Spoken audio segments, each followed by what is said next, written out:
दर्शन के लिए और सब जुड़े जो उनमें भक्तजनों का स्वागत करते हैं। एक बार फिर मौका मिला है कि हम लोग परमेश्वर के वचन से देख सकते हैं। तो आइए हम वचन में जाने से पहले प्रार्थना करेंगे। सर्वशक्तिमान परमेश्वर, जीवित अनुग्रहकारी पिता, राजाओं के राजा, प्रभुओं के प्रभु, स्वर्ग में विराजमान पिता के दाहिने बैठे प्रभु यीशु मसीह नासरी, हम आपका धन्यवाद देते हैं, स्वागत करते हैं, महिमा करते हैं पवित्र परमेश्वर। आज के वचन से प्रभु आप बातें करने के लिए सहायता कर। हम प्रार्थना करते हैं जितने आपके भक्तजनों ने जुड़े हैं जूम पर प्रभु, सबको आशीष देने के लिए प्रभु हम आपसे प्रार्थना करते हैं और हो नहीं पाए आपकी महिमा, क्योंकि आप सृष्टि के मालिक हैं, हम सब आपके बनाए हुए हैं परमेश्वर। आप बुद्धि ज्ञान देने वाले ईश्वर हैं। मेरा बल, मेरा बुद्धि, मेरा ज्ञान नहीं परमेश्वर, बल्कि आपका पवित्र आत्मा इस वचन को बताने में सहायता करने के लिए प्रभु हम आपसे प्रार्थना करते हैं। दया के सागर, करुणा निधान, हम प्रार्थना करते हैं एक एक बातों के लिए प्रभु, जो अब तक आपने संभाला है, बचाया है, जीवित रखा है। हम आपको कोटि कोटि धन्यवाद देते हैं और हो नहीं पाई आपकी महिमा। आप महान सामर्थ्य हैं परमेश्वर, आपके जैसा कोई नहीं है। धन्यवाद देते हैं परमेश्वर पिता, इस सुबह के बेला में हम आपके चरणों के पास आते हैं। आप अपने वचन से बात करने के लिए, सहायता करने के लिए हम आपसे प्रार्थना करते हैं और आपने हमें एक मौका देने के लिए प्रभु जी हम आपका धन्यवाद देते हैं। प्रार्थना करते हैं एक एक बातों के लिए, सारा आदर महिमा गौरव यीशु मसीह आपको देते हैं। प्रार्थना उद्धार करता यीशु मसीह के नाम में मांगते हैं, आमीन। तो आइए हम लोग देखते हैं 12 अध्याय नीति वचन का, और बड़ी अच्छी बातें हैं। नीति वचन को लिखने वाला सुलेमान को परमेश्वर ने बुद्धि दिया और उसने इस वचन को लिखा। और यहाँ हम लोग देखते हैं बड़ी अच्छी बातें हैं। सुलेमान किस तरीके से परमेश्वर के साथ चलता रहा, लेकिन यहाँ परमेश्वर ने इतना बुद्धि दिया कि वो जो है कि बहुत बुद्धिमान था पूरी पृथ्वी पर, और उसी ने इसको लिखा है, इस नीति वचन को। तो 12 अध्याय में हम लोग पहले इसको देखते हैं, 1 से 28 पद तक है। जो शिक्षा पाने से प्रीत रखता है वह ज्ञान से प्रीत रखता है, परंतु जो डांट से बैर रखता वह पशु सरीखा है। भले मनुष्य से तो यहोवा प्रसन्न होता है, परंतु बुरी युक्ति करने वाले को वह दोषी ठहराता है। कोई मनुष्य दुष्टता के कारण स्थिर नहीं, परंतु धर्मियों की जड़ उखड़ने की नहीं। भले स्त्री अपने पति का मुकुट है, परंतु जो आइए बड़े अच्छे तरीके से परमेश्वर का वचन यहाँ दिया गया है, जिसको हम लोग पढ़ सकते हैं। तो लिखा है 3 पद में, भले मनुष्य तो यहोवा प्रसन्न होता है, परंतु बुरी युक्ति करने वाले को वह दोषी ठहराता है। कोई मनुष्य दुष्टता के कारण स्थिर नहीं होता, परंतु धर्मियों की जड़ उखड़ने की नहीं।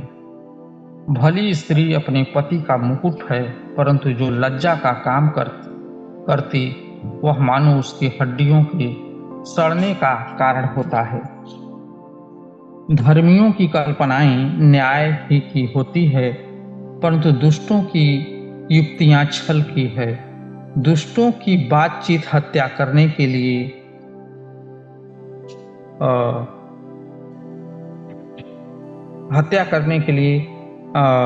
घात लगाने के विषय में होती है, परंतु सीधे लोग अपने मुंह की बात के द्वारा उड़ाने वाले होते हैं। जब दुष्ट लोग उल्टे जाते हैं तब वे रहते ही नहीं, परंतु धर्मियों का घर स्थिर रहता है। मनुष्य की बुद्धि के अनुसार उसकी प्रशंसा होती है, परंतु कुटिल तुच्छ जाना जाता है।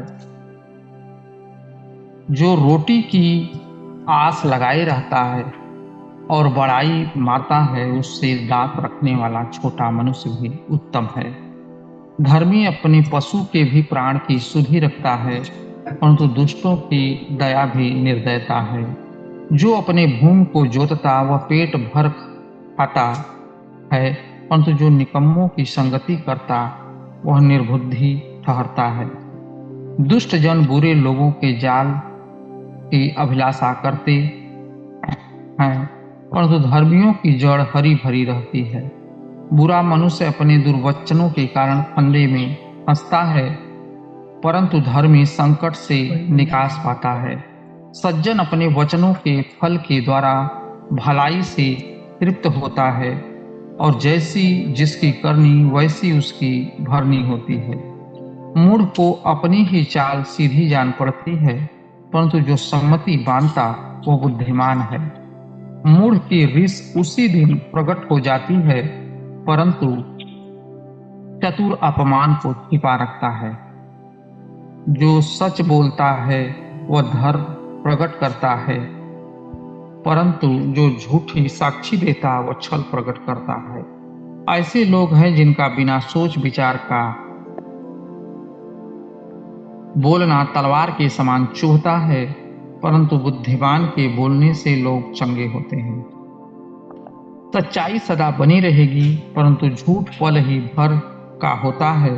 बुरी युक्ति करने वाले के मन में छल रहता है, परंतु मेल की युक्ति करने वालों को आनंद होता है। धर्मी को हानि नहीं होती है, परंतु दुष्ट लोग सारी विपत्ति में डूब जाते हैं। झूठों से यहोवा को घृणा आती है, परंतु जो विश्वास से काम करते हैं उनसे वह प्रसन्न होता है। परंतु मनुष्य ज्ञान को प्रकट नहीं करता, चतुर ज्ञान को प्रकट नहीं करता, परंतु मूढ़ अपने मन की मूढ़ता ऊंचे शब्द से प्रचार करता है। कामकाजी लोग प्रभुता करते हैं, परंतु आलसी बेगार में पकड़े जाते हैं। उदास मन दब जाता है, परंतु भली बात से वह आनंदित होता है। धर्मी अपनी पड़ोसी की अगुवाई करता है, परंतु दुष्ट लोग अपनी ही चाल के कारण भटक जाते हैं। आलसी अहेर का पीछा नहीं करता, परंतु कामकाजी को अनमोल वस्तु मिलती है। धर्म के मार्ग में जीवन मिलता है और उसके पथ में मृत्यु का पता भी नहीं। आज हम लोग इस वचन से देखेंगे, बड़ी अच्छी बातें हैं। 12 अध्याय में जो लिखा है सुलेमान ने, एक पद को हम लोग बड़े अच्छे तरीके से देखते हैं। जो लिखा है कि जो डांट से बैर रखता है वह पशु सरीखा है। बड़ी अच्छी बातें यहाँ परमेश्वर के वचन ने दिया है कि डांट से बैर जो रखता है, डांट से बैर नहीं। कभी कभी अनुशासन होना बहुत जरूरी है। अगर अनुशासन में नहीं रहते हैं वे बिगड़ जाते हैं। इसलिए यहाँ ये वचन बड़े अच्छे रीत से बात करता है। एक पद, ऐसे समय भी होते हैं जब हम सभी को डांट फटकार की जरूरत होती है। यहाँ हम लोग बड़े अच्छे रीत से देखते हैं कि डांट फटकार, अनुशासन ये बहुत जरूरी है। और अभिमानी मनुष्य ताड़ना से घृणा करता है, लेकिन नम्र मनुष्य गंभीरता से शिक्षा ग्रहण करता है और उससे लाभ उठाता है। यहाँ बड़ी अच्छी चीज परमेश्वर के वचन ने दिया है, अनुशासन जरूरी है। और अगर हम अनुशासन के बाहर होते हैं, अनुशासन में नहीं होते हैं, बात को नहीं मानते हैं, तो बिगड़ जाते हैं। इसलिए डांट भी बहुत जरूरी है। और नम्र लोग डांट को बड़े खुशी से उसको सह लेते हैं, क्योंकit उनके लाभ के लिए है। लेकिन जो दुष्ट लोग हैं वो उसे सहना नहीं चाहते हैं। बड़ी अच्छी बातें परमेश्वर का वचन हमें बता रहा है। 4 पद यहाँ हम लोग देखते हैं, तो 4 पद हमें एक चीज के लिए बताता है कि भली पत्नी अपने पति का मुकुट, बड़े अच्छे रीत से परमेश्वर का वचन लिखा गया है कि किस तरीके से जिसकी पत्नी भली पत्नी के विषय में बड़ी अच्छी बात होता है, जो कि हमें बड़े जो है कि किस तरीके से चुनाव करना है। कभी कभी हम अपने दिमाग से चुनाव करते हैं, लेकिन हम लोग देखते हैं संसार में मानवीय संबंध में सबसे महत्वपूर्ण संबंध एक पति और पत्नी का होता है। और यहाँ हम लोग देखते हैं कि एक अच्छा जीवन साथी जीवन में आनंद, खुशी और सफलता पाने में सहायक होता है, जबकि एक अयोग्य साथी बहुत दुखी और कष्ट का कारण होता है। जब हम विवाह के लिए साथी की खोज करते हैं तो हमें उस व्यक्ति के चरित्र और मसीह के प्रति उसके समर्पण और पवित्र जीवन के प्रति उसके मापदंडों को जांच लेना चाहिए। नहीं ऐसा हम लोग देखते हैं, बड़ी अच्छी बातें यहाँ परमेश्वर के वचन में दिया है कि पति पत्नी के विषय में जो भली पत्नी के विषय में दिया है, तो बड़े अच्छे तरीके से हमें जांचना चाहिए। कभी कभी हम अपने हिसाब से अपनी बुद्धि लगा के करते हैं, लेकिन वो जो है कि मसीह को जानने वाली होना बहुत जरूरी है। कभी कभी हम जब गलती कर बैठते हैं अपने जीवन साथी चुनने में, तो हमें बड़ा जो है कि परेशानी उठानी पड़ती है। उसके विषय में परमेश्वर का वचन 4 पद हमें बताता है कि इसलिए हमें बड़े सही तरीके से चुनाव करना है। और पति पत्नी के विषय में बड़ी अच्छी बात है कि जब भय मानने वाली होती है, परमेश्वर के जानने वाली होती है, तो जो है कि हम लोग देखते हैं उसकी नम्रता, उसका काम, उसका स्वभाव, और जब वो समाज में वो व्यक्ति बैठता है तो हम देखते हैं कि किस तरीके से उसका सम्मान होता है कि ये उनके पति हैं, ये फलानी की पत्नी है। क्यों? उसके काम के द्वारा। मेरे प्रियो, जब हम भूल कर बैठते हैं, अपने विचार का सहारा लेते हैं, अपने मन से हम जो है कि अन्य जातियों में शादी करते हैं, ये भी बहुत बड़ा खतरा है मनुष्य के लिए, जिसको हमें जानना बहुत जरूरी है। इसलिए अगर हम लोग पति पत्नी के विषय में अगर हम कुरिन्थियों में देखते हैं तो वहाँ भी बड़े अच्छे रीत से लिखा है। 7 अध्याय में 3 पद में परमेश्वर के वचन में लिखा है कि पति पत्नी को किस तरीके से रहना चाहिए। और यहाँ पौलुस बड़े अच्छे रीत से बताते हैं कि पत्नी के बारे में हम यहाँ देख सकते हैं परमेश्वर के वचन को। तो हम लोग देखेंगे 7 अध्याय के 3 पद से अगर हम लोग देखते हैं तो यहाँ परमेश्वर के वचन में लिखा है कि पति अपनी पत्नी का हक पूरा करे और वैसे ही पत्नी भी अपने पति का। पत्नी को अपने देह पर अधिकार नहीं, पर उसके पति का अधिकार है। वैसे ही पति को भी अपने देह पर अधिकार नहीं, परंतु पत्नी का है। तुम एक दूसरे से अलग न रहो, परंतु केवल कुछ समय तक हम लोग देखते आपस की सम्मति से कि प्रार्थना के लिए आवश्यक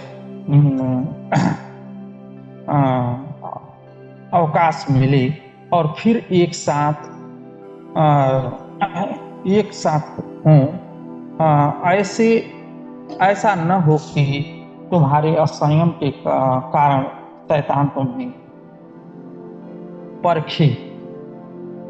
तो बड़ी अच्छी बातें हैं कि पति पत्नी के विषय में यहाँ पौलुस बड़े अच्छे रीत से परमेश्वर के वचन में लिखा है 7 अध्याय का 3 से 14 तक में कि इस तरीके से रहना है, क्योंकि घर से ही जब हम घर से ही हम सही तरीके से जो है कि परमेश्वर को जानने वाले नहीं होते तो हमें सेवकाई में भी दिक्कतें पैदा होती है। और इसलिए परमेश्वर के जानने वाली भली स्त्री हम अगर चुनाव परमेश्वर के जो है कि जानने वाली से करते हैं, दोनों परख करके करते हैं, तो परेशानी का सामना नहीं उठाना पड़ता है। और यहाँ इसलिए हमें बहुत ज़रूरी है अगर जीवन साथी जिसके लिए जो बातें हैं जो लोग ये करे हैं उन्हें हमें परमेश्वर के वचन से ये जानना बहुत जरूरी है। यहाँ हम 6 पद में देखते हैं, परंतु मैं जो वह कहता है वह अनुमति है न कि आज्ञा। यहाँ बड़े कुरिन्थियों बड़े अच्छे रीत से परमेश्वर का वचन बताता है कि मैं वह चाहता हूँ कि जैसा मैं हूँ वैसा ही सब मनुष्य हों, परंतु हर एक को परमेश्वर की ओर से विशेष विशेष वरदान मिले हैं, किसी को किसी प्रकार का, किसी को किसी प्रकार का। परंतु मैं अविवाहितों और विधवाओं के विषय में कहता हूँ कि उनके लिए ऐसा ही रहना अच्छा है जैसा मैं हूँ। मेरे प्रियो, बड़ी अच्छी बात है। यहाँ पौलुस इस बात को बता रहा है। पौलुस से एक ब्रह्मचारी व्यक्ति था, कहता ऐसा रहना चाहिए। उन लोगों के लिए कहा है जो लोग विवाह नहीं किए हैं और जो लोग विधवा हैं, उनके लिए वो कहा है कि हमें जो है कि परमेश्वर पर निर्भर रहना है। और परंतु यदि संयम न कर सके तो विवाह करें। मेरे प्रियो, यहाँ का परमेश्वर का वचन बताता है कि अगर संयम नहीं रह सकते हैं तो ये बुरा काम करने से बढ़िया है कि वो शादी कर ले, और एक कमातुर चीज नहीं है। तो यहाँ पौलुस से किसी को बंधन नहीं डालता है। शादी करना अच्छी बातें हैं, लेकिन अगर हम शादी नहीं करते हैं और गलत ढंग से अपना जीवन बिताते हैं, ये परमेश्वर को नहीं भाता है, परमेश्वर की आज्ञा के विरुद्ध है। और यहाँ यही हमें जवान लोगों के लिए ये परमेश्वर का वचन बड़ी अच्छी रीत से हमें बताता है। और यहाँ 10 पद भी इस बात को बताता है कि जिनका विवाह हो गया है उनको मैं नहीं वरन प्रभु आज्ञा देता है कि पत्नी अपने पति से अलग न हो। मेरे प्रियो, कि हमेशा जब क्रोधित अलग ज्यादा समय तक होते हैं, प्रार्थना में जो है कि विघ्न पड़ता है। सही तरीके से हम परमेश्वर से जो है कि अपना रिलेशन नहीं रख सकते हैं, क्योंकि जब हमारे अंदर क्रोध और वैर है तो बिल्कुल सही है कि हमें सही तरीके से परमेश्वर के वचन को, परमेश्वर की आज्ञा को, परमेश्वर की बातों को मानना बहुत जरूरी है। और यहाँ ये बात भी बताता है पौलुस कि और यदि अलग भी हो जाएं तो बिना दूसरा विवाह किए रहें और अपने पति से फिर मेल कर लें और न पति अपनी पत्नी को छोड़े। बड़ी अच्छी बातें हैं कि हमें ये जानना बहुत जरूरी है। और ये भी परमेश्वर बताता है 14 पद तक ले कि परमेश्वर के वचन में ये भी बताता कि अगर विश्वास न रखे, कभी कभी पत्नी अपने पति पर विश्वास नहीं रखती और पति पत्नी पर नहीं रखते हैं, तो इनको ऐसे में साथ रहना चाहिए क्योंकि उनका विश्वास निर्भर रहे। तो हम बड़े अच्छे रीत से परमेश्वर के वचन को देखते हैं। यहाँ हमें परमेश्वर का वचन बताता है। अगर हम 4 पद देखते हैं ये जो है कि भजन संहिता का 12 अध्याय का, तो यहाँ लिखा है कि भली पत्नी अपने पति का मुकुट है। तो सही बात है कि वो अपनी पत्नी का मुकुट है और अच्छे रीत से हमें जानना जरूरी है। और हम देखते हैं परमेश्वर के वचन में, परमेश्वर का वचन हमें बताता है, परमेश्वर का वचन हमें बताता है 10 पद को अगर हम देखते हैं तो यहाँ लिखा है, धर्मी अपने पशु की आवश्यकता से भी हम धर्मी अपने पशु की आवश्यकता को भी देखता है। मेरे प्रियो, बड़ी अच्छी बात है पशु के विषय में जो कहा है।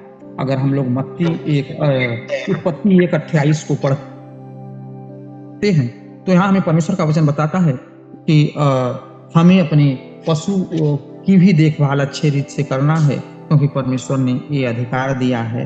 और कि हमें पशुओं की भी देखभाल करना है। और बड़े अच्छे रीत से परमेश्वर का वचन हमें 10 पद में लिखा, परमेश्वर के अनुसार धार्मिक जीवन में पशुओं के प्रति भी दया और भावना होनी चाहिए, परंतु मनुष्य के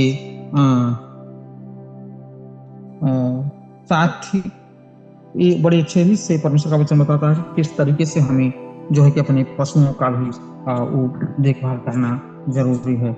और 10 पद हमें बड़े अच्छे से बताता है कि धर्मी अपने पशु के भी प्राण की सुधि रखता है, परंतु दुष्टों की दया भी निर्दयता। सचमुच की बात परमेश्वर का वचन बताता है कि हमें परमेश्वर अपने पशुओं को पर भी देखभाल करना। और 12 पद में हम देखते हैं, दुष्ट जन बुरे लोगों के जाल की अभिलाषा करते हैं, परंतु धर्मियों की जड़ हरी भरी होती है। सचमुच धर्मी कौन होते हैं? दुष्ट। तो यहाँ हम लोग देखते हैं कि धर्मी वो होते हैं जो प्रभु यीशु मसीह को अपना उद्धारकर्ता मानते हैं, परमेश्वर की आज्ञाओं को मानते हैं, परमेश्वर के वचन को पढ़ते हैं, दूसरों की सहायता करते हैं, जो परमेश्वर को जानने वाले हैं, वो धर्मी लोग हैं। और धर्मी वे नहीं है जो परमेश्वर को नहीं जानते, उनको हम धर्मी नहीं कर सकते, क्योंकि हमें प्रकाशित वाक्य 14 का 12 में इस चीज को बताता है। धर्मी जन के विषय में 12 पद में लिखा है कि जो परमेश्वर की आज्ञाओं को मानते हैं और यीशु पर विश्वास रखते हैं। तो सचमुच धर्मी वही लोग हैं, धर्मी जो यीशु मसीह को ग्रहण करते हैं। तो यहाँ हमें परमेश्वर का वचन बड़े अच्छे रीत से बताता है। यहाँ 15 पद को अगर हम देखते हैं तो लिखा है, मूर्ख को अपनी ही चाल सीधी जान पड़ती है, परंतु वे सम्मति मानता वो बुद्धिमान है। तो जो लोग मूढ़ हैं, जो लोग परमेश्वर को नहीं जानते हैं, वो बात मानने के लिए तैयार नहीं होते हैं। लेकिन यहाँ बुद्धिमान उनको बताया जाता है कि सम्मति बांधता और बुद्धिमान होता है। तो हमें बड़े शरीर से परमेश्वर की आज्ञा को, परमेश्वर के वचन को, और हमें किस काम के लिए परमेश्वर ने चुना है, ये बुद्धिमान सुलेमान को परमेश्वर ने इतना बुद्धिमान बनाया कि उसके इतना कोई बुद्धिमान नहीं था। और बुद्धि और ज्ञान परमेश्वर ही देता है मनुष्य को, हम अपने से बुद्धिमान नहीं हो पाते। हम कितना भी पढ़े लिखे हैं, लेकिन उसके साथ अपने परमेश्वर को जानना बहुत जरूरी है, ताकि हमारी बुद्धि में परमेश्वर काम करे। मेरे प्रियो, बड़े अच्छे रीत से परमेश्वर हमें इस वचन को बताए हैं। 12 अध्याय का 1 से 28 पद तक बड़े अच्छे रीत से परमेश्वर का वचन हमें इस बात को बताता है। तो हमें किस किस तरीके से रहना है, क्या करना है, और हमें क्यों परमेश्वर ने चुना है, धर्मी कौन है, ये हमें जो है कि परमेश्वर के वचन में ये मिलता है। तो इस वचन से परमेश्वर सबको आशीष दे। हम परमेश्वर का धन्यवाद करते हैं ये अवसर देने के लिए। सर, इसको हम आपको वापस करते हैं इस समय को। Okay, thank you uncle. आइए हम प्रार्थना करेंगे। धन्यवाद करते परमेश्वर, तक हम सबको संभाला है परमेश्वर। जो मीटिंग के द्वारा हम सबको सुबह के बेला में एकजुट करके जुलाई से परमेश्वर जो दास के वचन को परमेश्वर हम सबको परमेश्वर को सिखाया इसे धन्यवाद परमेश्वर। आने वाले समय तेरे हाथों में रखते परमेश्वर, आने वाले समय में हमें सत्य आने वाला परमेश्वर, हम परमेश्वर, लेकिन तू हमें चलाने वाला इसे धन्यवाद करते। धन्यवाद के साथ ये प्रार्थना यीशु से नाम सुनाते हैं, आमीन। हे मेरे मन यहोवा को धन्य कर, और जो कुछ मुझ में है उसके पवित्र नाम को धन्य कर। हे मेरे मन यहोवा को धन्य कर, और उसके किसी उपकार को ना भूल। आमीन। अभी के देने से फिर से हम लोग कल प्रार्थना में जुड़ेंगे।